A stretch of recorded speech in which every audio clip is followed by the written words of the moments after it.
नमस्कार, मैं डॉक्टर अभिषेक कुमार सिंह आप सभी लोगों का स्वागत करता हूं। आज हम अपने व्याख्यान का विषय जिसमें पोषण एवं आहार पे हम मॉड्यूल 1 में पोषण तत्वों का परिचय इसके अंतर्गत ऊर्जा चयापचय की मूल बातों पर विस्तार से चर्चा करेंगे। तो हमने ये देखा था कि किस तरीके से ऊर्जा जो हमारे शरीर में बनती है, किस तरह से उसका भंडारण होता है एवं किस तरह से अलग अलग पोषक तत्वों से हमें किस तरह से ऊर्जा की प्राप्ति होती है, ग्लाइकोलाइसिस कैसे साइकिल कैसे चलता है, बीटा ऑक्सीडेशन का साइकिल कैसे चलता है, क्रेब साइकिल कैसे चलता है एवं किस तरह से यूरिया साइकिल के थ्रू हमें एनर्जी ऊर्जा की प्राप्ति होती है। अब हम यह देखते हैं आगे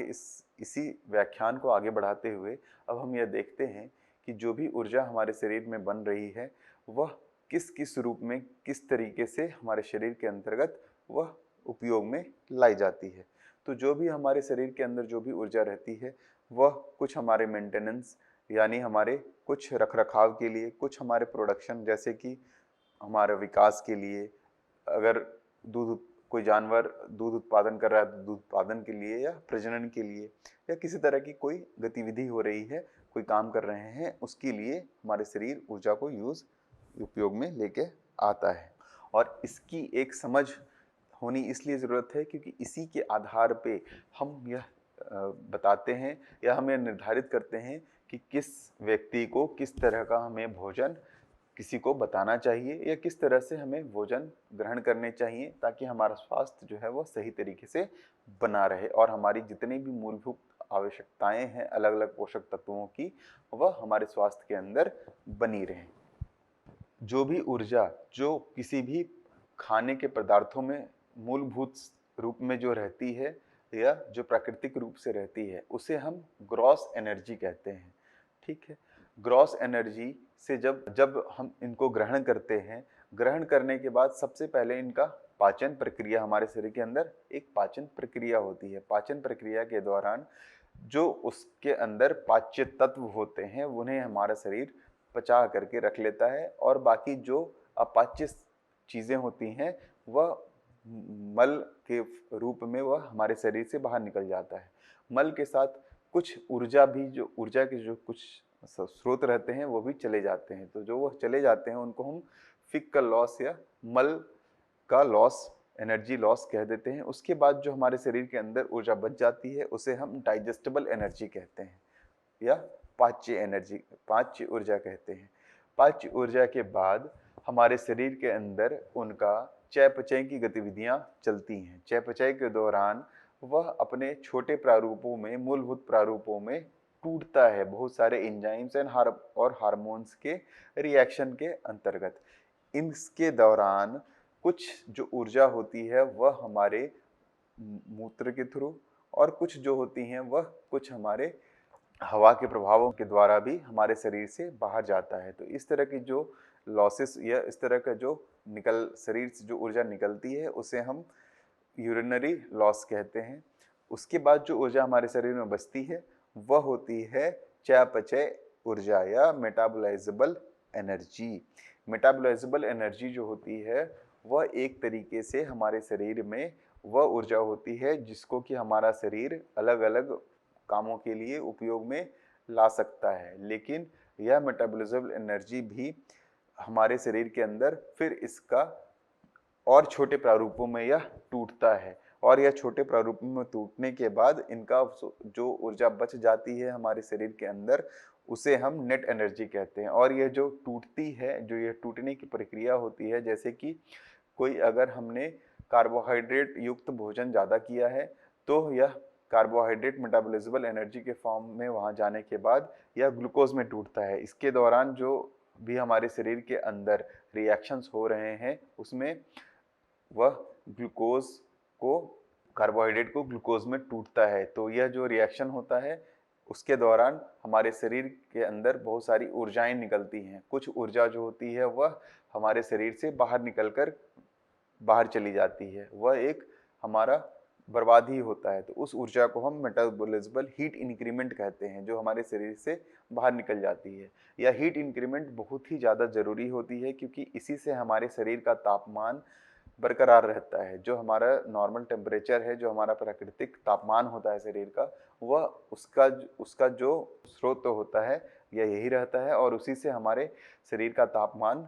बरकरार रहता है। ठंड के दिनों में हमें ज़्यादा ऊर्जा की आवश्यकताएं होती हैं क्योंकि जो बाहर का तापमान रहता है वह कम रहता है और हमारे शरीर का तापमान को उसके अंतर्गत ढलने के लिए हमारे शरीर को अधिक ऊर्जा की आवश्यकताएं होती हैं। इसके बाद जो बच जाता है वह होता है नेट एनर्जी, और जो नेट एनर्जी होता है वह हमारे शरीर में अलग अलग कार्यों के लिए उपयोग में लाते हैं, जैसे कि उसका विकास हुआ या प्रजनन हुआ या किसी तरह की हम कोई गतिविधि कर रहे हो तो उस दौरान हमें नेट एनर्जी या नेट ऊर्जा से ही हम अपने शरीर में सारे कार्य करते हैं। तो जो नेट एनर्जी जो होता है और जो हीट ऑफ प्रोडक्शन होता है, तो जो फास्टिंग एनर्जी लॉस होता है यह और जो हमारे शरीर में ऊर्जा का भंडारण होता है यह एक दूसरे पे बहुत ज़्यादा निर्भर रहती हैं। तो हमारे शरीर में ऊर्जा का भंडारण तभी चालू होता है जब हम ऊर्जा की एक मात्रा जो होती है वह हमारे शरीर के कुछ बेसिक कामों के लिए उपयोग हो जाती है, उसे हम कहते हैं नेट एनर्जी और फास्टिंग एनर्जी लॉसेस। ये सब हमारे जितने भी हमारे शरीर के अंदर कुछ जो रख रखाव का कार्य चलता रहता है उसमें यह ऊर्जा चली जाती है और एक मात्रा के बाद ही जो ऊर्जा अगर ज़्यादा रहती है तो हमारे शरीर में उसका भंडारण होता रहता है। अब हम देखते हैं कि जो भी हम ऊर्जा की बात कर रहे हैं इसको हम लोग कैसे नाप सकते हैं, कैसे हम इसका पैमाना क्या है और किस इंस्ट्रूमेंट के थ्रू उसके द्वारा हम इसको नापते हैं। तो उसके लिए हम एक बॉम कैलोरीमीटर नाम का एक यंत्र आता है जिससे कि हम किसी भी भोजन के तत्वों में हम ऊर्जा की मात्रा को निर्धारित कर पाते हैं। बॉम कैलोरीमीटर हमारा वह एक इस तरह का वह यंत्र है जिससे कि हम ऊर्जा के बारे में पता लगाते हैं कि ऊर्जा कितनी उसमें प्रस्तुत है। इसके अलावा हम किस तरह से अपने शरीर में या हमारी ऊर्जा की जो आवश्यकताएं रहती हैं, कहाँ हमारे शरीर से ऊर्जा की खपत हो रही है, कितनी ऊर्जा हमारे शरीर के किस कार्य के लिए जा रही है, अगर हमें इसका पता लगाना होता है तो हम वहाँ पर कैलोरीमेट्री नाम की प्रक्रिया के द्वारा हम इसकी अनुमान लगा सकते हैं। इसमें भी दो तरह के होते हैं, एक डायरेक्ट और एक इनडायरेक्ट। तो डायरेक्ट वाले में जो भी हमारे शरीर के अंदर चलने वाली जो प्रक्रियाएं होती हैं और उसके अंतर्गत जो ऊर्जा का विसर्जन होता है उसको हम जो ऊर्जा निकलती है हमारे शरीर के अंदर, अगर हम उसको नापने की प्रक्रिया में हम उसके लिए हमें डायरेक्ट कैलोरीमेट्री की आवश्यकताएं रहती हैं। और कई बार हम जो ऑक्सीजन लेते हैं और जो कार्बन डाइऑक्साइड छोड़ते हैं या जो हमारा गैस अलग अलग जो गैस होती हैं उनके द्वारा भी हम कई बार अपने शरीर के अंदर कितनी ऊर्जा की आवश्यकताएं हैं या किस तरह से हमारे शरीर ऊर्जा को उपयोग में ला रहा है, तो इसकी आवश्यकताओं को निकालने के लिए हम जो यंत्र का यूज़ करते हैं उसको हम इनडायरेक्ट उस प्रक्रिया को हम इनडायरेक्ट कैलोरीमेट्री कहते हैं। इसके लिए हमें इनडायरेक्ट कैलोरीमेट्री के लिए रेस्पिरेशन चैम्बर नाम का एक तरह का विशेष यंत्र बनाना पड़ता है और डायरेक्ट कैलोरीमेट्री के लिए हम कैलोरीमेट्री नाम का एक यंत्र बनाना पड़ता है। हम देखते हैं कैसे वो काम करता है। डायरेक्ट कैलोरीमेट्री या प्रत्यक्ष कैलोरीमेट्री में जो भी हमारे शरीर के अंतर्गत चयापचय के दौरान जो भी ऊर्जा का विसर्जन होता है हम डायरेक्ट उसी को नाप लेते हैं और इसमें हमें इस प्रक्रिया के दौरान जो भी हम नापते हैं उसमें जो है उसकी जो एक्यूरेसी होती है, जो उसकी दक्षता होती है वो सबसे अधिक होती है और इसमें 1 से 2% ही गलत होने के चांसेस रहते हैं। लेकिन इस तरह के जो भी यंत्र आते हैं यह बहुत ज़्यादा महंगे होते हैं और इनको जो चलाने वाले जो तकनीकी व्यक्ति होते हैं उनकी दक्षता बहुत ज़्यादा होनी चाहिए। तो कुछ डायरेक्ट कैलोरीमेट्री इस तरीके से काम करता है कि उसमें एक बंद कमरा जैसा होता है जिसके अंतर्गत उसमें हम सांस लेने के लिए हवा पर्याप्त रूप से भेजते हैं और हवा बाहर निकलने के लिए भी उसकी व्यवस्थाएं बनी रहती हैं और ये पूरा बंद कमरा रहता है जिसके अंतर्गत सिर्फ एक हवा जाने के लिए हवा लेने के लिए सांस लेने के लिए हम एक हवा की नली छोड़ते हैं और एक सांस बाहर निकलने के लिए, और ये जो चारों तरफ जो दीवार लगा रहता है उसके बाहर हम एक ठंडा पानी बहाव करके छोड़ देते हैं और हम ये देखते हैं कि किस तरीके से इस पानी का टेम्परेचर या तापमान बढ़ रहा है। तो जब हम सांस छोड़ते हैं तो जब हम कुछ खाते हैं तो हमारे शरीर से कुछ ऊर्जा निकलती है, और यही ऊर्जा जो होती है वह ठंडे पानी को गर्म कर देती है। तो हम यह देख लेते हैं कि पानी का कितना तापमान बढ़ा है, उससे हम निकाल लेते हैं कि एक समय में कितनी ऊर्जा हमारे शरीर से निकलती है।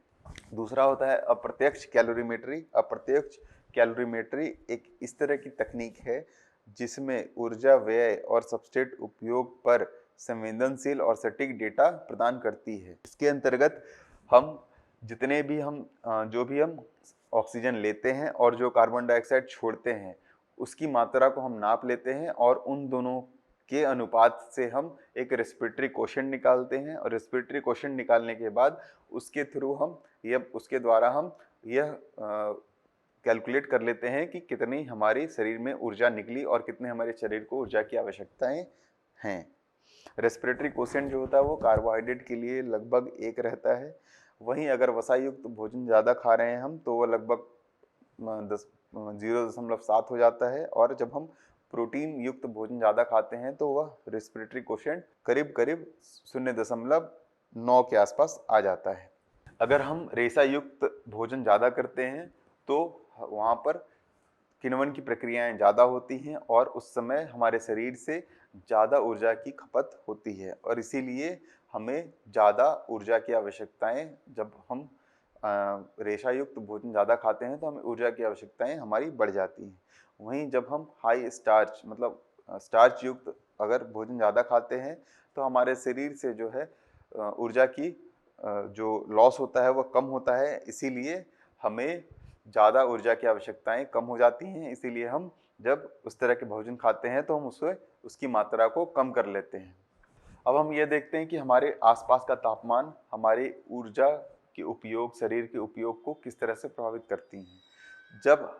हमारे आसपास का तापमान कम गिर जाता है या कोल्ड स्ट्रेस आ जाता है, तब हमारा शरीर का तापमान जो होता है वो ज़्यादा रहता है और हमारे आसपास का तापमान कम रहता है। तो हमारे शरीर से जो भी तापमान होता है वह लॉस करना स्टार्ट कर देता है। तो उस समय फिर हमें थर्मोजेनेसिस, हमारे शरीर के अंदर फिर जो हमारे जो नसें होती हैं वह वैसोकॉन्स्ट्रिक्शन नाम का एक प्रक्रिया करती है, जिसके दौरान जो हमारी नसें होती हैं वो पतली हो जाती हैं, जिससे कि जो रक्त का प्रवाह है वो थोड़ा धीरे हो जाता है, और वो धीरे होने से हमारे रक्त से भी जो एनर्जी का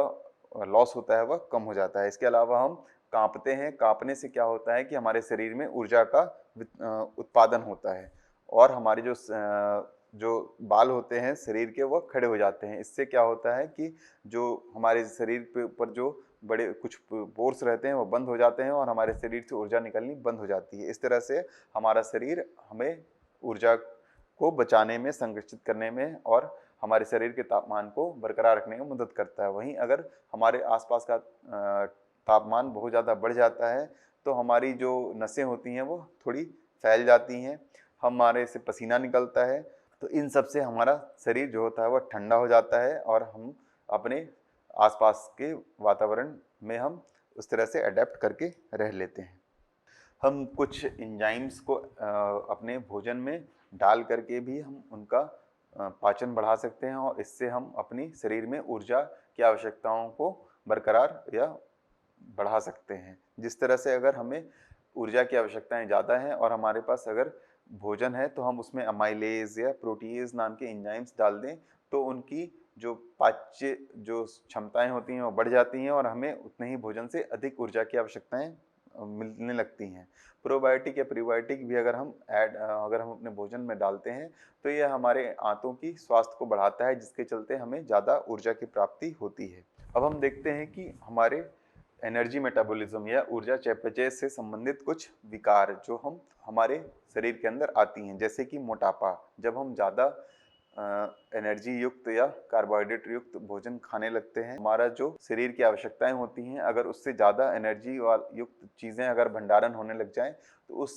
कंडीशन में हमें ओबेसिटी या मोटापा की बीमारी हमें आ जाती है। उसी तरह एक होती है मधुमेह या डायबिटीज मेलिटस। इसमें क्या होता है कि जो ग्लूकोज का जो चयापचय होता है वह बिगड़ जाता है शरीर के अंदर, जिसके चलते यह बीमारी हमें पकड़ लेती है। हाइपरथायराइडिज्म मतलब इसमें हमारा जो मेटाबॉलिक रेट होता है, जो हमारे शरीर के अंदर जो चयापचय की गतिविधियां चलती रहती हैं, उनमें कुछ गड़बड़ियां होती हैं, जिसके चलते हमें हाइपरथायराइडिज्म हो जाता है। और वहीं पर अगर जो चयापचय की गतिविधियां अगर कम हो जाती हैं हमारे शरीर के अंदर, तो हमारे वहाँ हाइपोथायराइडिज्म जैसी बीमारी हो जाती है। और भूखापन या कीटोसिस नाम की बीमारी जब होती है, जब हमारा एनर्जी, जो हमारी ऊर्जा को खपत करने वाला या उपयोग करने वाले जो शरीर की प्रक्रियाएं होती हैं, उसमें अगर किसी तरह की कुछ गड़बड़ियां आती हैं, तो उस कंडीशन में हमें कीटोसिस या स्टार्वेशन नाम की बीमारी होती है। तो हम देखते हैं ओबेसिटी में क्या होती है। उसका जो मेन कारण होता है, वह सबसे प्रमुख कारण होता है ऊर्जा का अधिक सेवन। जितनी हमारी आवश्यकताएं हैं उससे अधिक अगर हम ऊर्जा का सेवन कर लेते हैं, तो जो हमारी आवश्यकताओं से अधिक जितनी भी ऊर्जा है, वह हमारे शरीर के अंदर वसा के रूप में परत परत चलती चली जाती है, और इससे हमें मोटापा हमारे अंदर आने लगता है। इसके जो लक्षण होते हैं वो होते हैं, हमारा वजन बढ़ने लगता है, हमारे अंदर आलस आने लगता है, हमारे जोड़ों में दर्द चालू हो जाता है, हमें सांस की दिक्कतें आने लगती हैं, और हमारा जो हार्मोन का बैलेंस होता है शरीर का, वह बिगड़ जाता है। इसके डायग्नोसिस के लिए हमें उसमें बॉडी मास इंडेक्स हमें देखना पड़ता है कि हमारा वजन और हमारे शरीर की जो ऊंचाई है उसका अनुपात हम देखते हैं। अगर वह 30 से अधिक हो जाता है तो हम समझते हैं कि हमें मोटापा की बीमारी हो चुकी है। और इसे कम करने के लिए हमें अपने भोजन के अंदर ऊर्जा का जो हम लेते हैं उसे हमें कम करना पड़ता है, और रेशों को हमें बढ़ाना पड़ता है। इसके अलावा हमें जो हमारी जो गतिविधियां होती हैं उसे हमें शारीरिक गतिविधियों को हमें बढ़ाना पड़ता है। कई बार अगर इसकी ज़्यादा हो जाती हैं तो हमें कई बार दवाइयाँ भी लेनी पड़ती हैं। दूसरी बीमारी है मधुमेह। इसका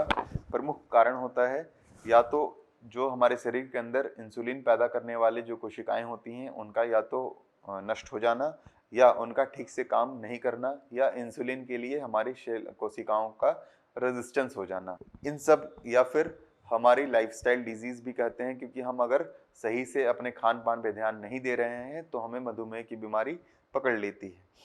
इसके अंतर्गत जो भी ग्लूकोज का जो भी चयापचय हमारे शरीर के अंदर होता है वह बिगड़ जाता है। जैसे हमने देखा कि किस तरह से क्रेब साइकिल या टी ग्लाइकोलाइसिस साइकिल या ईटीएस, इन सब में अगर कुछ किसी तरह की गड़बड़ियां आ गई तो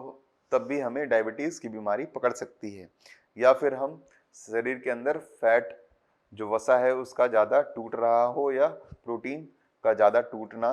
तब इन सब कंडीशंस में भी हमें डायबिटीज़ या मधुमेह की बीमारी हो सकती है। तो इसके लक्षण होते हैं जैसे हमें बार बार पेशाब आना, बहुत ज़्यादा प्यास लगना, हमारा वजन कम होना,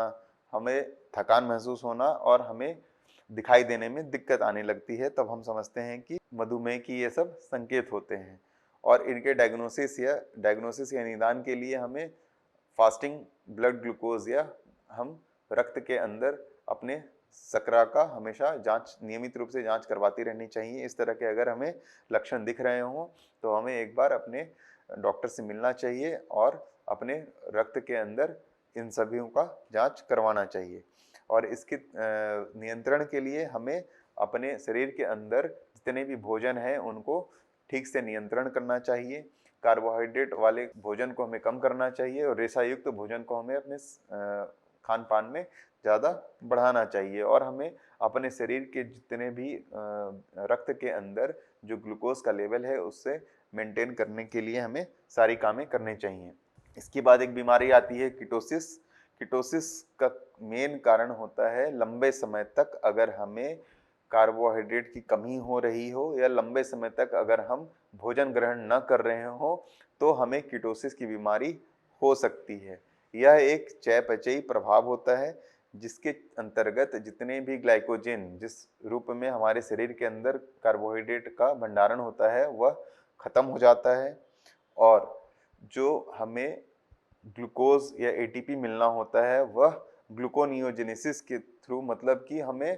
कार्बोहाइड्रेट न टूट करके वहाँ पर वसा का टूटना चालू हो जाता है, और उसके चलते जो एसिटाइल को एंजाइम में ज़्यादा बनता है वह हमारे शरीर के अंदर धीरे धीरे उनका भंडारण बढ़ जाता है, और उनके भंडारण बढ़ने के चलते वह कीटोन बॉडीज जैसे कि एसिटोएसिटाइल को एसिटोएसिटिक एसिड, बीटा हाइड्रोक्सीब्यूटायरिक एसिड और एसीटोन इन सब में बदलने लगता है, और इनका भंडारण हमारे शरीर के अंदर बढ़ जाता है, जिसके चलते हमें कीटोसिस नाम की बीमारी पकड़ लेती है। इनके लक्षण क्या होते हैं? तो हमें कमजोरी लगेगी, हमें आलसपन आएगा, नींद आएगी, हमारा वजन तेजी से घटेगा,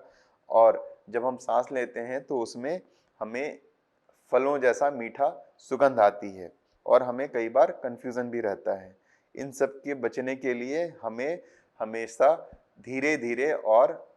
लंबे समय तक खाना खाना चाहिए, मतलब कि हमें हर एक 1-2 घंटे के बाद कुछ कुछ हमेशा खाते रहना चाहिए, और हमारे शरीर के अंदर जो भी इलेक्ट्रोलाइट्स हैं इनके एक सही प्रॉपर हमें बैलेंस बना करके चलना चाहिए। तो हम जब ये देखते हैं कि ऊर्जा का जो भी चयापचय या ऊर्जा की जो भी आवश्यकताएं हैं उसे हमें नियंत्रित करना है, और हमें इसकी नियंत्रण की इसलिए ज़रूरत रहती है ताकि हम अपने लिए एक स्वास्थ्य भोजन बना सकें, और हम जो भी किसी तरह की बीमारियों से हम बच सकें। धन्यवाद।